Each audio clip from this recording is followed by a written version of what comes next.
সবাইকে স্বাগত এটি নিউজে। আপনারা দেখছেন Kazi and Kazi tea presents happening point. Happening পয়েন্টে আপনাদের সাথে আছি আমি আকাশ এহসান।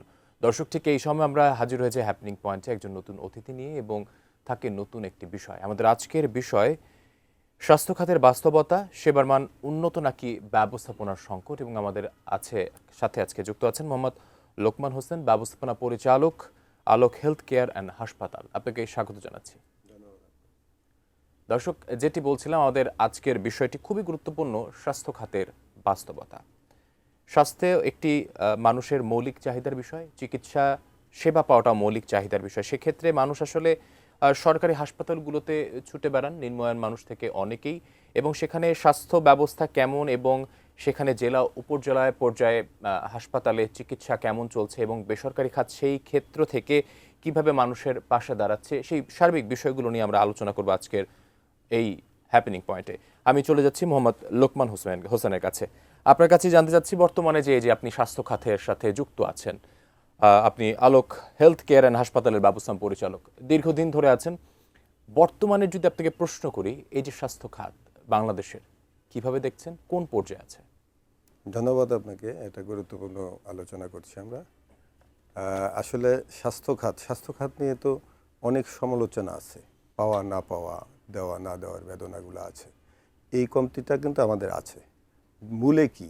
মূলে হলো আমাদের কিছু পর্যাপ্ত বাজেটের অভাব, এটা তো আছে। আর দ্বিতীয় দেখবেন যে লোকবলের অভাব। আপনি যদি সারা দেশের রিপোর্টগুলো দেখেন, আপনাদের ইলেকট্রিক মিডিয়া, পেপার মিডিয়ার মাধ্যমে আমরা যেটা পাই, সেটা হলো সরকারের যতগুলো লোকবল থাকার কথা, ডাক্তার থাকার কথা, সেখানে তার প্রায় অর্ধেক। আচ্ছা, নার্সের ব্যাপারও তাই। জি, এটা কমতি আছে, বলা যায় কোনো কোনো জায়গায় 30% কম আছে, কোনো কোনো জায়গায় 50% কম আছে, এরকম কিন্তু কমতি আছেই। তাহলে জনসংখ্যার ভিত্তিতে লোকবলের অভাব আছে, পাশাপাশি বাজেটের ঘাটতি আছে। আপনি একটা রোগী হাসপাতালে গেল, সেখানে যে তার পূর্ণাঙ্গ চিকিৎসা, সেটা এখনও অনেক প্রতিষ্ঠান, সরকারি বেসরকারি প্রতিষ্ঠান পূরণ করতে পারে না। আচ্ছা, বেসরকারি জায়গায় তো মূল্য আছে, মূল্য দিতে হয় নিজের পকেট থেকে, যার কারণে এইখানে অনেকেই যেতে পারে না। সেই জন্য আমাদের সমালোচনা আছে। এটা নতুন সরকার আসলো, আমাদের অপেক্ষা করতে হবে। 3-4 মাস তো আছে, বাজেট বাড়তে হবে। ইতিমধ্যে তো নতুন সরকার এটা ঘোষণা করেছে যে জিডিপির 5% তারা দিবে। আচ্ছা, তো এটা বিশাল বাজেট। একদম। আগে বিগত দিনগুলো থেকে 1-1.5%-এর মধ্যেই দেখা গেছে। 5% যদি জিডিপির আসে, তাহলে মনে হয় যে স্বাস্থ্য ঘাটতি আস্তে আস্তে কমবে।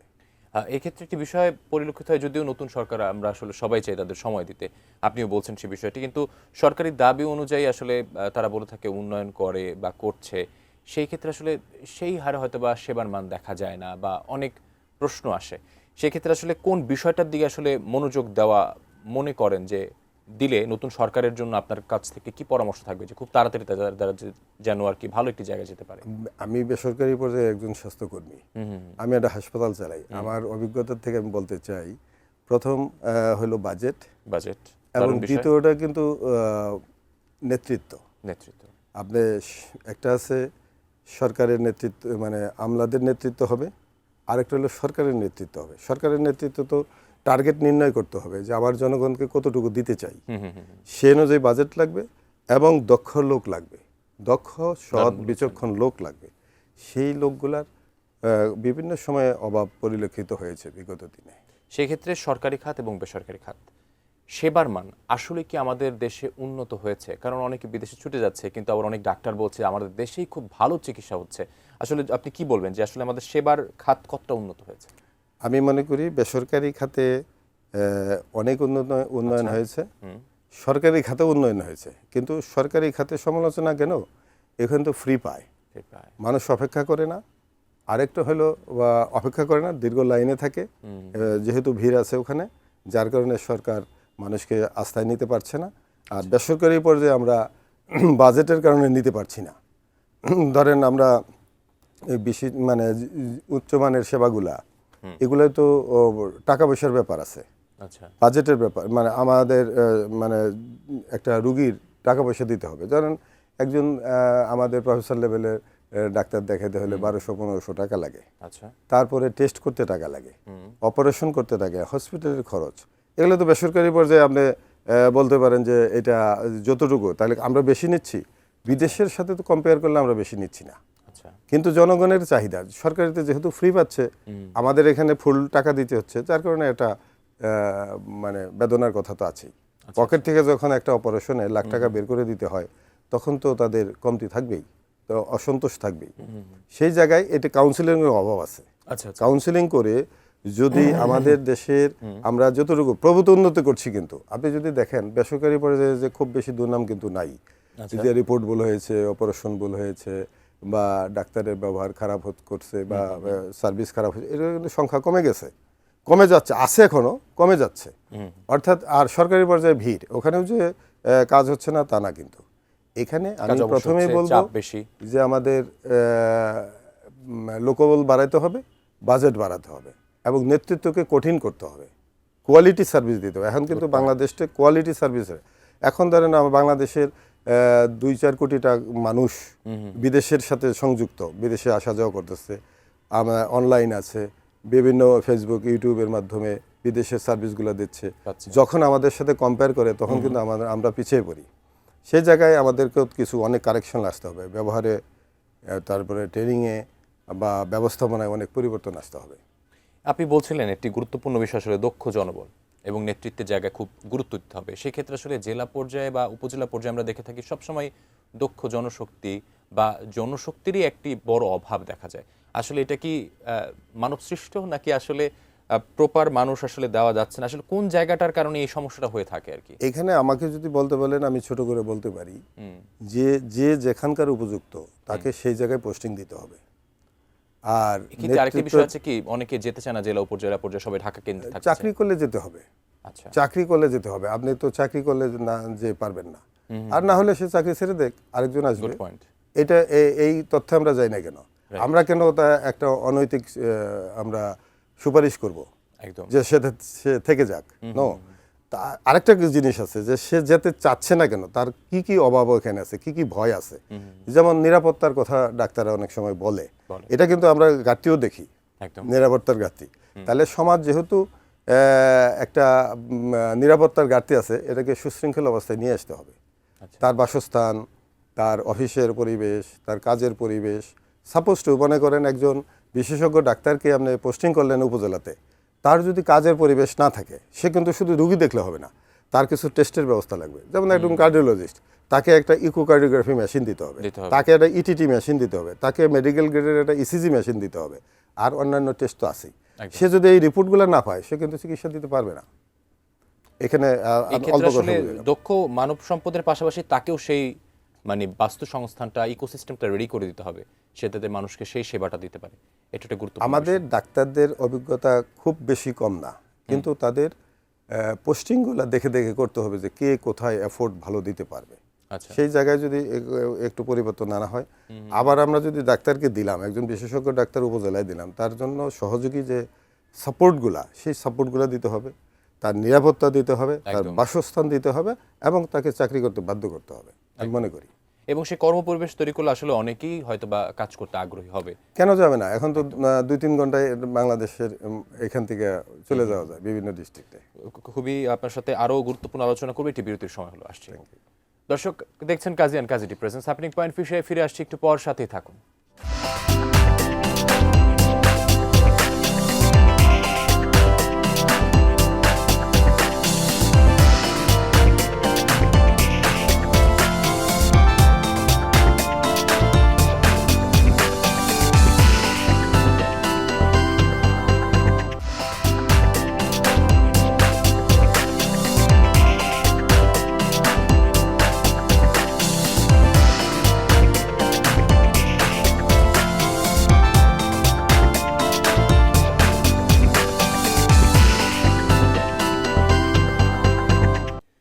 বিরতির পর আবারও আপনাদের স্বাগত জানাচ্ছি কাজী অ্যান্ড কাজী প্রেজেন্স হ্যাপেনিং পয়েন্টে। ফিরে যাচ্ছি আলোচনায়।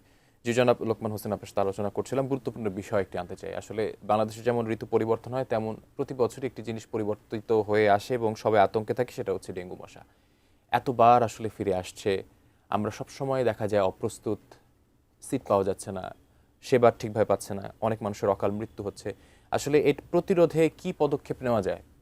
এই প্রতিরোধী পদক্ষেপ মধ্যে এখন আপনি দেখেন প্রতিদিনই কিন্তু ডেঙ্গু রোগী ভর্তি হচ্ছে। গতকালও দেখলাম যে 12 জন ভর্তি হয়েছে। তো এই বছরে ধরেন 25 এবং 26-এ যদি কম্পেয়ার করেন, একদিনের জন্য ডেঙ্গু রোগী নিধন হয় নাই, ভর্তি হচ্ছে। তাহলে আরেকটা জিনিস আমরা দেখেছেন যে জুলাই থেকে আমরা একেবারে ডিসেম্বর পর্যন্ত কিন্তু ডেঙ্গু রোগীতে আমাদের হাসপাতালগুলো পরিপূর্ণ হয়ে গেছে, চিকিৎসা পায় নাই অনেকে। সেই জায়গা থেকে যদি বলি, এখনো যদি ডেঙ্গু রোগী ভর্তি হয়, তাহলে সামনের দিনগুলোতে কি হবে, বর্ষাকালে কি হবে? সেই জায়গায় আমি সাধারণভাবে আমি বলতে পারি, সরকারকে অনুরোধ করতে পারি যে আমাদের যে ডেঙ্গু রোগী, কেউ বলছে যে সারাদিনে 2-3 বার মশার ওষুধ ছিটাইতে হবে। আমি বলবো যে কীটনাশকগুলো ছিটাচ্ছে, মানে ছড়াচ্ছে, স্প্রে করতেছে, এগুলো গুণগত মানের কিনা। গুণগত মান কিন্তু অনেক বড় ব্যাপার। আমি একটা হাসপাতাল চালাই, আমরা কিন্তু সকল মেশিনেই গুণগত পাই না। সেই জন্য কেনার আগে আমরা খুব কশাস থাকি যে এই মেশিনটা আমার কি ধরনের সার্ভিস দেবে, ইন্টারন্যাশনালি কি দিচ্ছে, ন্যাশনালি কি দিচ্ছে, তারপরে কিন্তু মেশিনটা কিনি। কেমিক্যালও তাই, কিন্তু কেমিক্যালও কিন্তু পৃথিবীর সমস্ত কেমিক্যাল কিন্তু একই না। অতএব কেমিক্যাল কেনার জন্য গুণগত মান দেখে কিনতে হবে। তাহলে ধরেন আমার হাসপাতালে যদি আমি ইঁদুর নিধনের কথা বলি, ইঁদুর নিধনের সব ওষুধই কিন্তু কার্যকরী না। আমরা যখন পেস্ট কন্ট্রোলকে কল করি, তাদের সাথে তাদের সার্টিফিকেশন দেখি, তাদের সাকসেস রেট দেখি, কোন হাসপাতালে কিভাবে করছে। আমরা দেখি যে ইঁদুর নিধনের জন্য 6 মাস 1 বছরের মধ্যে একবার ওষুধ দিলেই হয়। তা সেটা যদি হইতে পারে, তাহলে প্রতিদিন কেন ডেঙ্গু কীটনাশক ছিটাইতে হবে?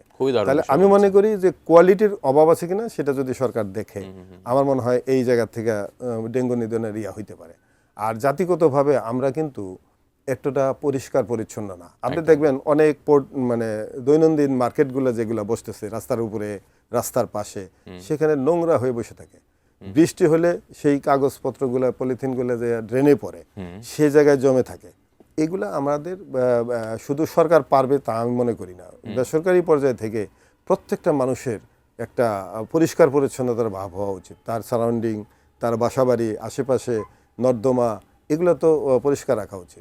এখনও কিন্তু আমরা ওইভাবে পরিষ্কার পাই না, যার কারণে ডেঙ্গু মশাগুলো উৎপন্ন হচ্ছে। যার কারণে সরকার যদি কোয়ালিটির মধ্যে ঘাটতি থাকে, সেখানেও একটু ঘাটতি থাকতে পারে। সব কিছু মিলে আমাদের পরিষ্কার পরিচ্ছন্ন হইতে হবে, সরকারের কীটনাশক দিতে হবে সময় মতো, সময়ের আগে দিতে হবে। দিলে আমাদের ডেঙ্গু নিধন সম্ভব। আর জনগণকে অ্যাওয়ার করতে হবে যে তোমাদের যদি শরীরে জ্বর হয়, তাহলে অবশ্যই একজন রেজিস্টার্ড ডাক্তারকে পরামর্শ নিবে, সময় মতো চিকিৎসা নেবে। একজন রোগীও আমরা হারাবো না।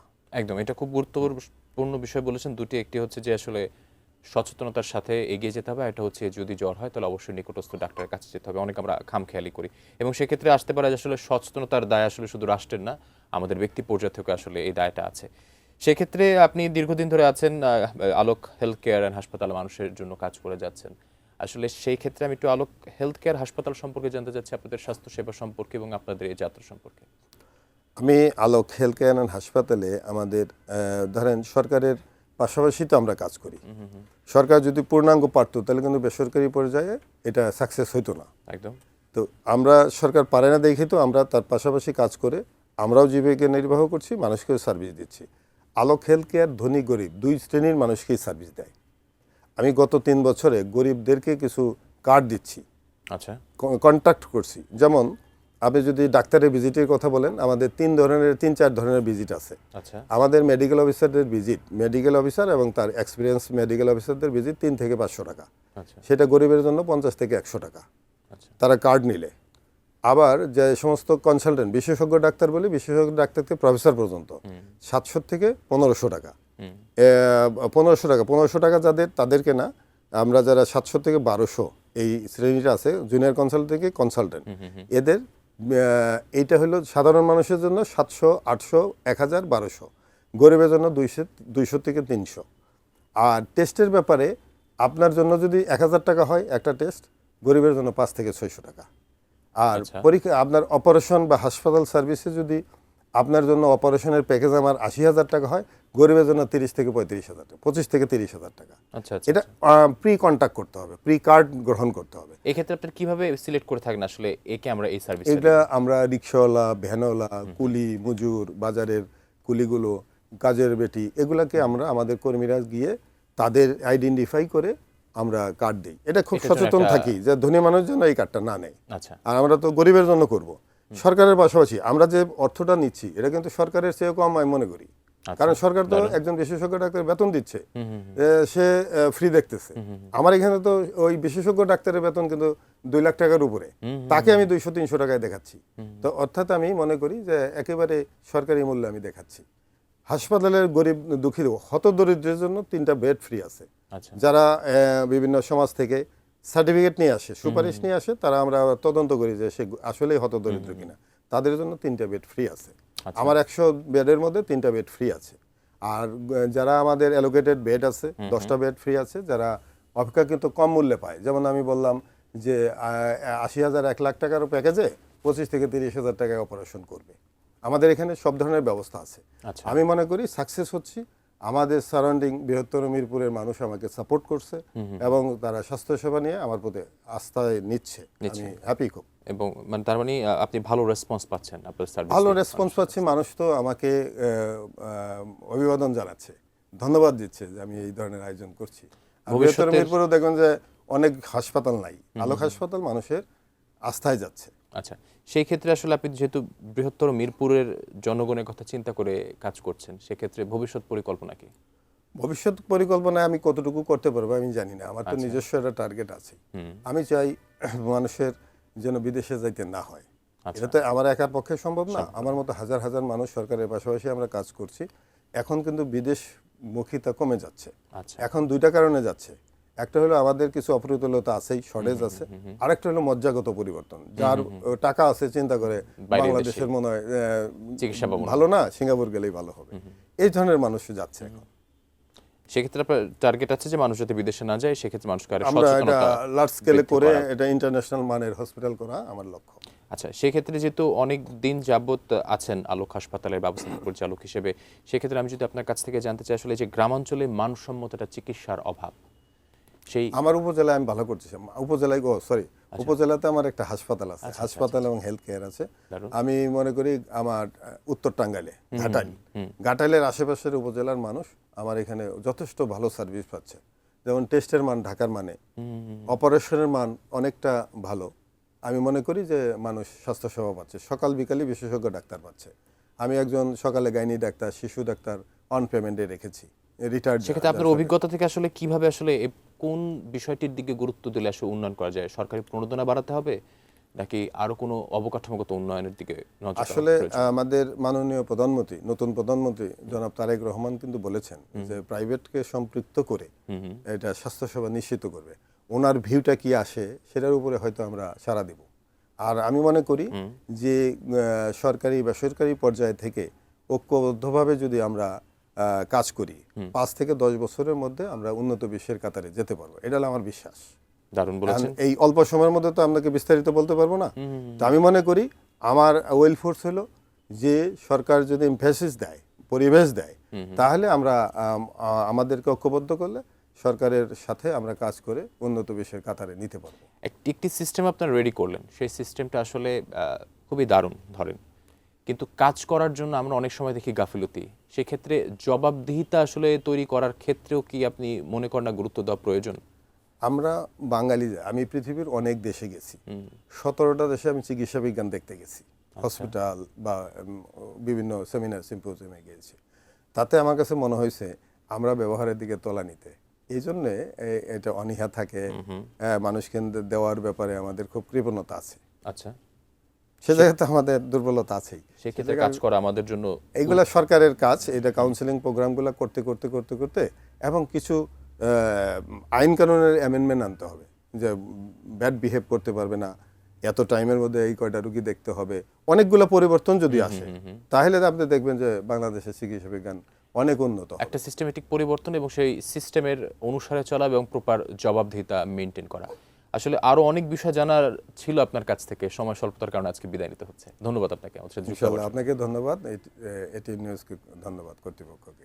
দর্শক, আপনারা দেখছেন Kazi and Kazi presents happening point. এই ছিল আজকের আলোচনায়। সাথে থাকার জন্য ধন্যবাদ সবাইকে। দেখা হবে অন্য কোনো পর্বে।